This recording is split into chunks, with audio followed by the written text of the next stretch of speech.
تبلیغی جماعت تمہیں تمہارے ہدف پہ لے کر آئے گی. تبلیغ میں نکل کے دیکھو, میں ایک اہل حدیث کا واقعہ اکثر سناتا ہوں, وہ کئی فرقوں سے دھکے کھا کے نا, پہلے یہاں گئے, پھر وہاں گئے, پھر ادھر گیا تو لگا وہ یہی صحیح ہے باقی سارے غلط, پھر ادھر گیا پتہ چلا یہ صحیح باقی سارے غلط.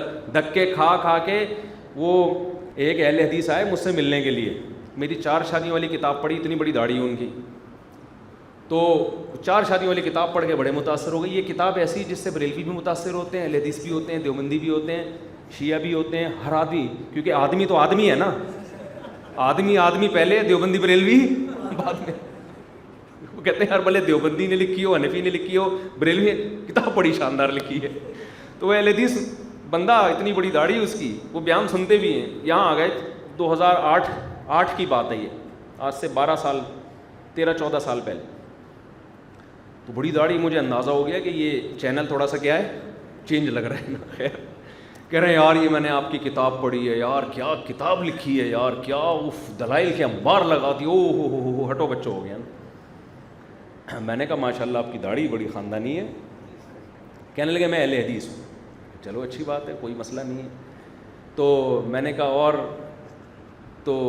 اور کیا کرتے, کہتے میں ہوں اہل حدیث لیکن میں بڑا معتدل ہوں, میں تبلیغ میں وقت لگاتا ہوں. میں نے کہا عام طور پہ اہل حدیث تبلیغ کو اچھا نہیں سمجھتے, تو آپ کیسے؟ تو مجھے انہوں نے اپنا پورا واقعہ بتایا. کہنے لگا پہلے میں تھا بریلوی 30-40 والا نا, ہمارا پورا خاندان میلاد شریف اور جو بریلوی حضرات میں ہوتا ہے, میت کے 3 دن کے بعد الگ چیزیں چل رہی ہیں, پھر 40 میں الگ چیزیں چل رہی ہیں, پھر یہ ساری چیزیں. کہہ رہے ایک دن میں نے کسی دیوبندی کا بیان سنا, یہ بدعت ہے, اس پہ کوئی حدیث نہیں ہے, تو میں دیوبندی ہو گیا. کہہ رہے جب دیوبندی ہوا تو پھر میں نے تھوڑے دن دیوبندی رہا, پورا خاندان میرے خلاف. کہہ رہے ہیں پھر میں کسی اہل حدیث کا بیان سنا, اہل حدیث تو ظاہر ہے بار بار قرآن حدیث, وہ لفظ یہ بہت ریپیٹ کرتے ہیں. تو میں نے لگا کہ یار اہل حدیث کیا ہوتے ہیں, صحیح تو کہہ رہے میں اہل حدیث میں چلا گیا. پھر خاندان والوں سے جھگڑا. پھر کہہ رہے ایک دن جماعت المسلمین والے سے ان کی تقریر سنا, انہوں نے کہا کہ یہ بھی ایک فرقہ ہے اہل حدیث, جیسے دیوبندی فرقہ, بریلوی فرقہ, اہل حدیث بھی فرقہ. تو نام چینج کرنے سے کیا ہوتا ہے, تو فرقہ واریت تو غلط ہے. تمہیں قرآن کہتا ہے سماکم المسلمین, اللہ نے تمہارا نام مسلم رکھا, ہمارا کوئی فرقہ نہیں, ہم خالص کیا ہیں, مسلم. کہہ رہے مجھے یہ نعرہ بڑا شاندار لگا, یار یہ زبر فرقہ واریت سے بالکل پاک, کوئی فرقہ نہیں ہے. ابے یہ بھی فرقہ ہے, اتنی سینس نہیں ہے. جو لوگ کہہ رہے ہیں نا ہمارا کوئی فرقہ نہیں ہے, وہ ایک نیا فرقہ نکال رہے ہوتے ہیں. تو کہہ رہے میں جماعت المسلمین میں چلا گیا. اب اس وقت تک جماعت المسلمین پارٹ 1, پارٹ 2 اور پارٹ 3 نہیں تھی, ابھی تو پارٹ 1 اور پارٹ 2 بھی چل رہا ہے ماشاءاللہ مارکیٹ میں نا, لیکن اس وقت ایک ہی پارٹ تھا. کہہ رہے اب جماعت المسلمین سے آگے کوئی یہ نئی چیزیں اس وقت تک یہ مارکیٹ میں جو آج کل چل رہی ہیں یہ آئی نہیں تھی. کہہ رہے ہم اب جماعت المسلمین سے آگے تو کچھ تھا نہیں, تو میں جماعت المسلمین میں, کہہ رہے پھر میں 20-25 سال جماعت المسلمین میں رہا. مالدار آدمی تھا, تو کہہ رہے میں نے جماعت المسلمین میں بہت پیسہ خرچ کیا ان کو پروموٹ کرنے کے. اور جماعت المسلمین کے ایک بڑا عہدہ بھی تھا, میں پورا عہدہ نہیں بتاؤں گا, جماعت المسلمین پھر ان کو تنگ کریں گے جا کے. انہوں نے مجھے بتایا کہ نام نہیں لیجیے گا, میں جماعت المسلمین والے پھر کیا کریں گے, تنگ کریں گے, مسلم ہے نا اس لیے. تو خیر کہہ رہے ہم جناب 20-25 سال ایک بڑا عہدہ ہمارے پاس, اور کیونکہ اس سے آگے کوئی فرقہ تھا ہی. کہہ رہے لیکن مجھے اندازہ ہونے لگا کہ یہ حنفی لوگ امام ابو حنیفہ کی ایسی تقلید نہیں کرتے جتنی یہ اپنی امیر کی تقلید کرتے ہیں. بار بار لیبل یہ کہ ہم مقلد نہیں ہیں, لیکن ان سے بڑا مقلد دنیا میں کوئی بھی نہیں. یہ اپنے امیر کی ہر غلط کو صحیح تو صحیح ہے ہی, ہر غلط کو بھی کیا کرتے ہیں, یہ شخصیت پرست لوگ ہیں. حنفی تو پھر بھی بہت سے قول میں امام حنیفہ کے قول کو چھوڑ دیا انہوں نے, یہ تو چھوڑتے ہی نہیں ہیں. اور ایسا اس کی عقیدت اور ایسی محبت کہ اس سے بڑا بابا, جو کہتے ہیں نا میں کسی بابے کو نہیں مانتا, وہ ایک بابے کو مان رہا ہوتا ہے, ہزاروں لاکھوں کا انکار کر رہا ہوتا ہے وہ, اور ایسا مانتا ہے کہ ہم ایسا اپنے بابوں کو نہیں مانتے. تو کہہ رہے مجھے یہاں یہ نظر آیا, تو میں اب ظاہر اسلام پھر سے انسان مرتد ہو جائے نا کہ یار یہ سارے ہی غلط ہیں تو صحیح کون ہے. کہہ رہے میں نے پھر ارادہ کیا کہ یار یہ کیا, میں کدھر جاؤں, میں کون صحیح ہے کون غلط ہے. دھکے کھاتے کھاتے کہتے ایک دن کیا ہوا, اچھا ہر جگہ یہی, وہ صحیح وہ غلط وہ صحیح, یہ ٹانگیں چوڑی پھر پتلی پھر رفع الیدین پھر نہیں کرنا, پھر فاتحہ پھر زور سے آمین. کہہ رہے اسی میں میرے دماغ کیا ہو گیا, پاگل ہونے لگا. کہہ رہا ہے پھر میں ایک دن تبلیغ والے بیٹھے ہوئے تھے نا, تو میں ادھر جا کے بیٹھ گیا. کہہ رہے وہ بات یہ کر رہے ہیں ہمارے اندر دین کیسے آ جائے, پوری دنیا میں دین کیسے چلا جائے, اس کے لیے ہمیں محنت کرنی ہے, اللہ سے ہوتا ہے, اللہ کے غیر سے کچھ بھی نہیں ہوتا. کہہ رہے میں نے کہا بیٹا ابھی یہ مجھے آہستہ آہستہ پکڑیں گے, مجھے کہیں گے ٹانگیں چوڑی کیوں کر رہے ہیں, ٹھیک ہے نا. کہہ رہے میں نے کہا چلو ٹرائی کر کے دیکھتے ہیں, 3 دن لگاتا ہوں میں ان کے ساتھ.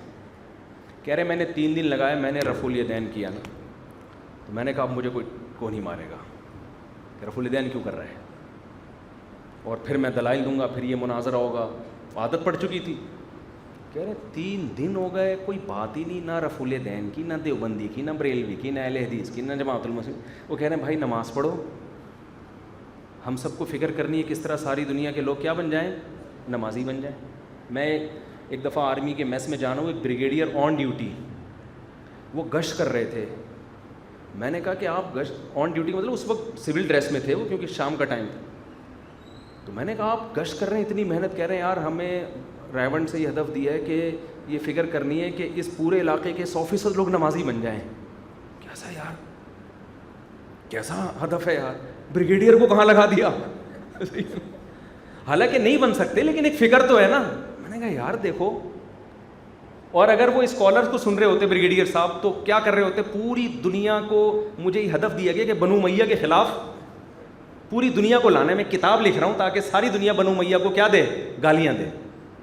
وہ بریگیڈیئر یہ کام کر رہا ہوتا بیٹھ کے, اور محمد بن قاسم لٹیرا تھا, محمود نبی لٹیرا تھا, فلانا, یہ کام کر رہا ہوتا وہ بیٹھ کے.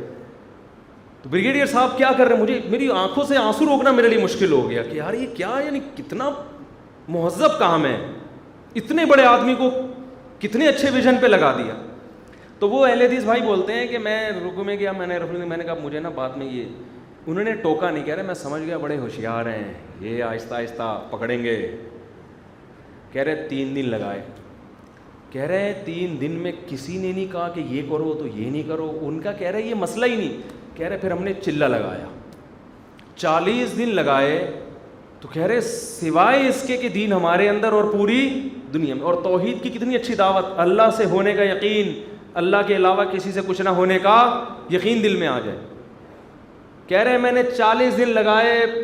کہہ رہے اس کے بعد مجھے اندازہ ہوا کہ میں کدھر ٹھوکریں کھاتا رہا ہوں, کدھر دھکے کھاتا رہا ہوں, سوائے فرقہ واریت کی آگ اور نفرتوں کی آگ کے ان کے پاس کچھ بھی نہیں ہے لوگوں کے پاس. پھر مجھے کہنے لگے وہ اہل حدیث ہو کے, کہہ رہے میں ہوں رفع الیدین ابھی بھی کرتا ہوں.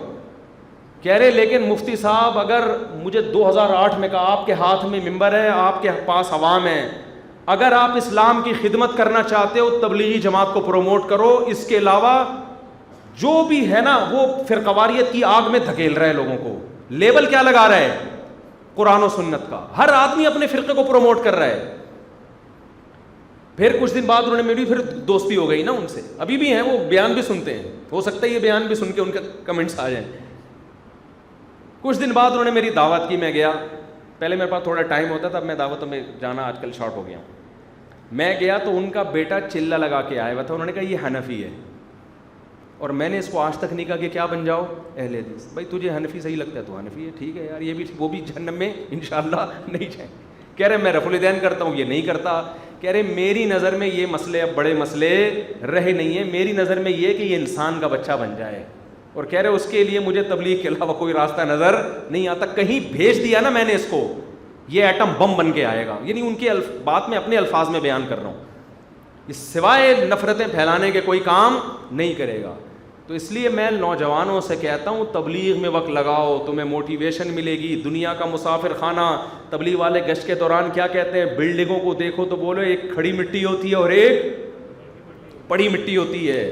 مٹی پڑی ہوئی ہے اور یہ تھوڑا چونا اور سیمنٹ ڈال کے اس کو کھڑا کر دیا ہے, یہ بھی مٹی, یہ بھی گر جائے گی تھوڑے دنوں میں, برابر ختم. دنیا کی محبت ختم ہوتی ہے, تکبیر اولیٰ کا پابند ہوتا ہے. تبلیغ میں چلہ لگا کر آؤ, دیکھو کم از کم 40 دن تک تو صف اول میں نماز پڑھے گا وہ, اس کے بعد تھوڑا تھوڑا آہستہ آہستہ چلے کا مسالہ ختم ہونا شروع ہوتا ہے, پھر مارکیٹ سے کیا ہوتا ہے شارٹ, پھر لگا لو دوبارہ وقت.